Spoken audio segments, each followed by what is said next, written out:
Why isn't self-awareness enough to change your behavior? You may understand exactly what you're doing and you can recognize the situations that trigger you, explain where the response came from, and see how it affects your life. And then the same situation occurs and you react in the same old familiar way. That gap between understanding and action can feel deeply frustrating. Self awareness brings your thoughts, emotions, and physical reactions totally into conscious view. And behavioral change begins when you recognize the response early enough, understand what it's trying to achieve, and practice a different response while the situation is still actually happening. The difficulty is that behavior serves a purpose. Procrastination may be protecting you from judgment. Perfectionism may help you secure approval from others. Staying quiet can preserve a sense of belonging, while taking responsibility for everyone else may reinforce your value as the dependable person. And you can understand the consequences of these behaviors and still feel a strong pull towards them because they're meeting an emotional need. Years ago, when I was working as a professional Reiki practitioner, a woman came to me for help with a fairly minor health problem, and she was receiving weekly treatments. And as a consequence, her symptoms gradually improved. But just as she approached a full recovery, I think she was maybe 3 or 4 treatments away from being perfectly fine and free of all of her problems, she stopped coming. Eventually, all of her symptoms returned and she booked another series of treatments. Once again, she began to improve steadily. Then, when she was nearly well again, she quit. She just stopped. And that cycle continued for about 2 years.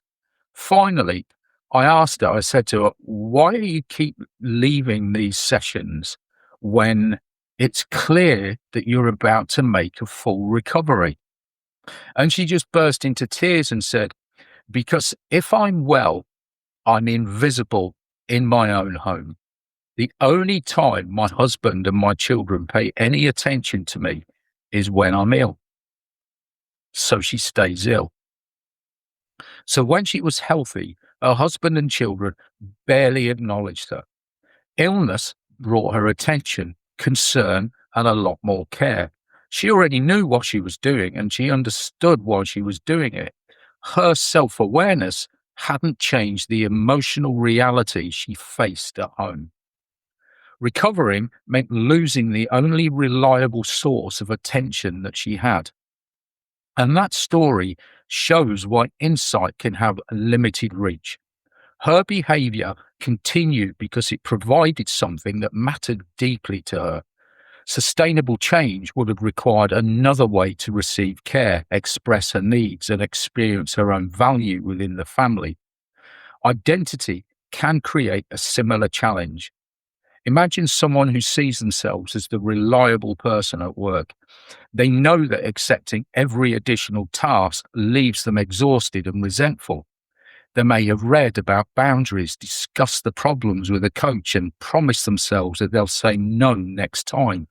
Then a manager asks them to take on one more responsibility. The familiar response appears immediately, and they agree.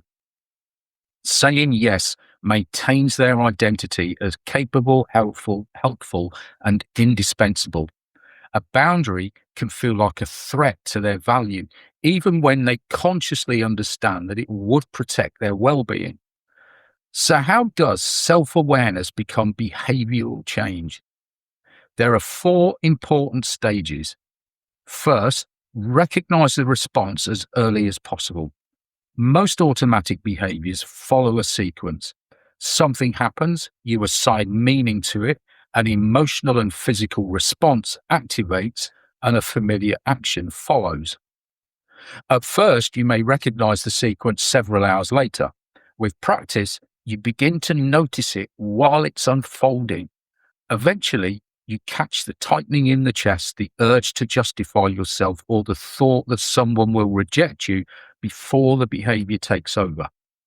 Second, understand what the response expects or tries to secure. Ask yourself what feels at risk in that moment. It may involve approval, predictability, attention, control, or maybe connection. And this helps you see the behavior as an attempt to meet a need rather than a personal failing. Third, choose one realistic alternative action. You might pause before answering, state one honest preference, decline one additional task, or spend 5 minutes beginning something you've been avoiding. The alternative needs to be small enough to use when the emotional response is active. Fourth, repeat that action in relevant situations. A single insight can change your understanding, while repeated experience changes what feels familiar and possible.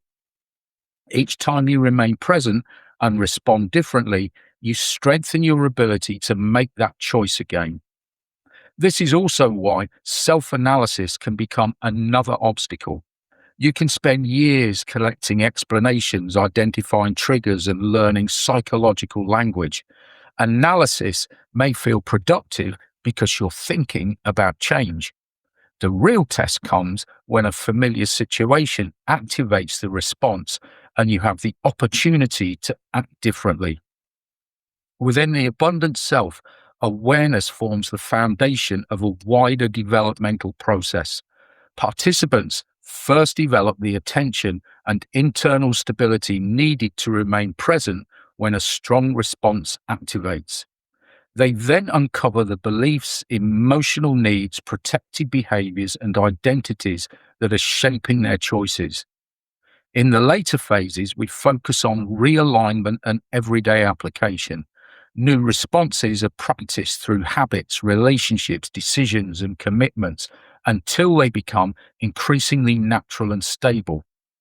You can tell that self awareness is changing your behavior when it begins arriving earlier. You recognize a reaction while it's happening, recover your clarity more quickly, and then gain access to choices that previously disappeared under pressure. Self awareness shows you how your behavior operates. Lasting change develops when you use that awareness in the moment, respond to the need underneath the behavior, and repeatedly choose an action that reflects how you want to live.